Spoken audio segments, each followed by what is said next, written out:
Irmãos, a palavra do Senhor nos fala a respeito de um homem chamado Ezequias.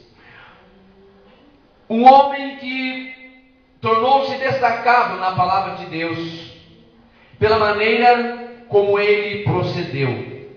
Como é de nosso conhecimento, após o reinado de Salomão, Deus ele dividiu o reino de Israel por causa do pecado de Salomão. E então havia um rei em Judá, governando sobre a tribo de Judá e de Simeão, se não me falha a memória, e as outras 10 tribos ficou sobre outro governo, que não era da linhagem de Davi. E diz a palavra do Senhor, com isso, cada vez mais, o povo do Senhor, ele mais se afastava de Deus. Porque o lugar onde o povo adorava, onde o povo buscava Deus, era Jerusalém. O lugar escolhido por Deus era Jerusalém. Porém, o primeiro rei de Israel, chamado Jeroboão, ele disse: não podemos deixar o povo ir até Jerusalém para adorar, porque senão o meu reino ele poderá ser diluído. Então eu vou fazer um altar aqui mesmo, no meu reino, aqui em Israel e Samaria, para que o povo adore aqui mesmo. Ele então lhe fez estátuas para o povo adorar, e o povo adorava. E assim diz a palavra do Senhor, que vinha um rei, passava um rei, vinha outro. Tinha reis bons, tinha reis que agradavam a Deus, reis que faziam a vontade do Senhor, mas quando chegava a próxima geração, já havia outro rei que já não andava conforme os caminhos do Senhor. E muitas vezes o rei fazia alguma coisa, até mesmo trazia o culto ao Senhor, mas nem sempre se eliminava tudo o que havia de errado no povo do Senhor. Por exemplo, você pode ler em todo o livro de Reis, e você vai ver alguns reis que destacaram, como Azarias, Amazias, reis que fizeram coisas boas para o Senhor, mas todos eles você vai observar que não se tiravam os altos. O que eram os altos? Eram os altares que se colocavam em lugar altos, muitas vezes sobre sepulcros, e ali eles faziam cultos, mas isso não era do agrado do Senhor. Aleluia. Mas a palavra do Senhor nos fala que o Senhor levantou um homem chamado Ezequias. Um homem que, conforme nós lemos, em tudo ele agradou a Deus. Em tudo que ele fazia, era um homem que se preocupava com a vontade de Deus sobre a vida dele. Era um homem que se atentava sobre aquilo que era agradável a Deus ou não. Era um homem que ele se separava daquilo que Deus não gostava, porque ele queria amar a Deus. E diz a palavra do Senhor que ele fez o que era reto. E diz que ele quebrou as estátuas, deitou os bosques, fez em pedaços a serpente de metal. Veja, irmãos, coisa curiosa, engraçado. Desde o tempo de Moisés até aquele tempo, o povo ainda adorava a serpente. Aquela serpente que o Senhor mandou Moisés construir para que houvesse cura daqueles que fossem picados por cobras no deserto. Deus mandou fazer, mas não mandou adorar. Era somente para olhar e ser curado, porque aquela serpente simbolizava Jesus. Eles não tinham que adorar a serpente, uma estátua. E veja como era aquele povo. Passou-se até mesmo no reinado de Davi, passou-se muitos reis, e ninguém teve coragem de desfazer aquilo que era do agrado do povo. Irmãos, nós vivemos em dias como hoje, que são poucos que têm coragem de se levantar e de ir contra a maioria. É ou não é? A maioria das pessoas quer ser como todos. A maioria das pessoas querem seguir uma moda. A maioria das pessoas querem seguir uma tendência. E o que está sendo ensinado na mídia é o que as pessoas querem fazer. Mas que não seja assim também conosco que servimos a Deus. Porque igualmente Ezequias, que guardou seu coração para Deus, o nosso padrão é diferente. A nossa conduta é diferente. Realmente nós andamos ao contrário do mundo e não na ordem a favor do mundo. E diz mais ainda a palavra do Senhor, que depois dele nem antes houve rei como ele.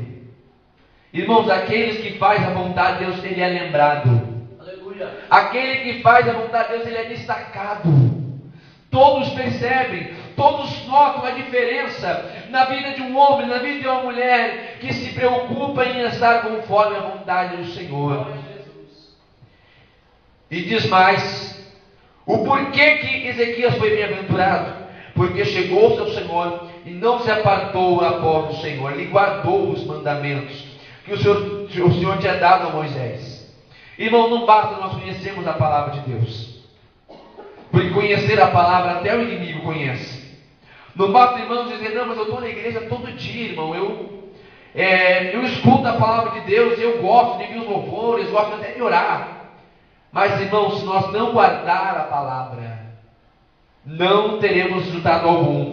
Porque o Senhor dizia para a igreja de Filadélfia, assim como tu guardaste a palavra da minha paciência, assim também eu te guardarei, eu te pouparei da tribulação que é de vir sobre a terra. Glória a Deus. Não basta apenas ouvir, Glória a Jesus. é aquele que guarda.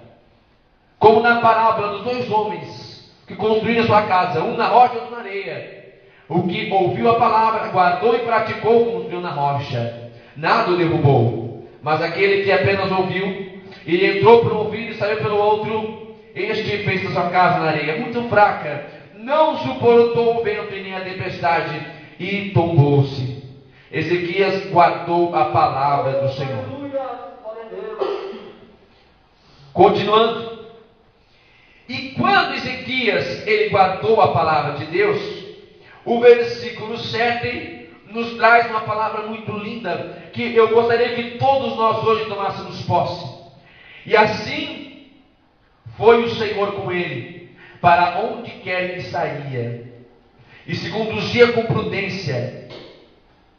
Quer ser abençoado em tudo? Quer ver as portas abrirem em tua frente? Quer ver milagres acontecer? Guarde a palavra de Deus. Não existe receita mágica, não. Não existe empatia, não. Não existe nada, exceto a palavra de Deus, capaz de nos abençoar. Aleluia, Jesus. Aqui está dizendo que depois que Ezequias pegou essa palavra, aquilo que ele ouvia, é claro que a Bíblia, que o texto que ele lia não era como esta, mas quando ele pegou a lei do Senhor e guardou dentro do seu coração, disse: Senhor, eu não tiro mais a tua lei do meu coração. Glória a Deus. Então o Senhor disse: Ezequias, eu estou com você agora. Ezequias, pode ir. Pode ir, Ezequias, que o que você fizer eu vou estar com você, Ezequias. Aleluia, Jesus. E assim que o Senhor fala conosco também. Quando nós amamos essa palavra, quando nós atentamos para a palavra, não apenas ouvir, mas não, nós vamos procurar saber, Senhor, qual é a tua vontade para a minha vida, o que o Senhor espera que eu faça. Eu não estou na igreja somente porque eu quero uma bênção. Eu não estou na igreja somente porque eu preciso de uma providência material. Não, eu estou aqui hoje porque eu preciso ouvir o que Deus quer de mim. Eu preciso ouvir qual é a vontade do Senhor. Eu preciso ouvir o que Deus tem para mim. Graças a Deus.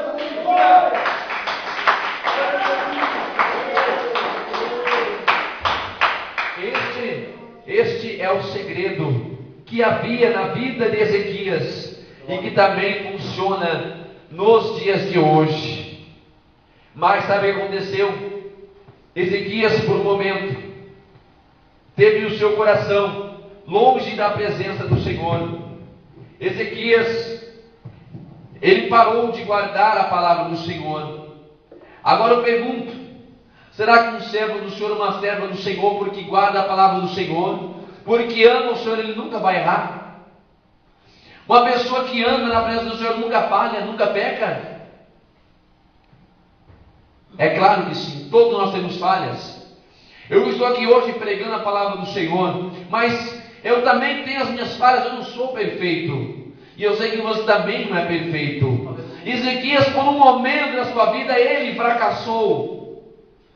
E ele então esqueceu-se de tudo aquilo que ele fazia para o Senhor e andou longe do Senhor. E Deus manda Isaías entregar um recado certo para Ezequias. Glória a Jesus, aleluia. Ezequias, arruma a tua casa, se organiza aí, se prepara, porque você vai morrer. Irmãos, certamente era o que Deus iria fazer. Porque quando Deus fala, Ele fala para fazer, Ele não fala para não fazer. Glória a Deus. Irmãos, se aquela palavra foi muito dura para Ezequias, Aquela palavra foi muito difícil para Ezequias. Porque também acontece conosco, é muito bom ouvir uma palavra de bênção, é tão gostoso, né? Nós damos glória a Deus, aleluia, batemos palma, né? Quando diz, o irmão está ganhando uma bênção, o irmão está ganhando um carro, uma casa, o irmão está recebendo um aumento de salário, oh glória, aleluia. Mas o Senhor apontar o dedo para nós e dizer: meu filho, minha filha, eu preciso que você ore um pouquinho mais. Meu filho, minha filha, eu preciso que você se dedique um pouquinho mais para mim. Meu filho, minha filha, existe uma coisa em sua vida que não está me agradando. Se atente, meu filho, para a minha palavra. Muitas vezes nós, a princípio, num momento, não gostamos. E aquela palavra foi difícil para Ezequias.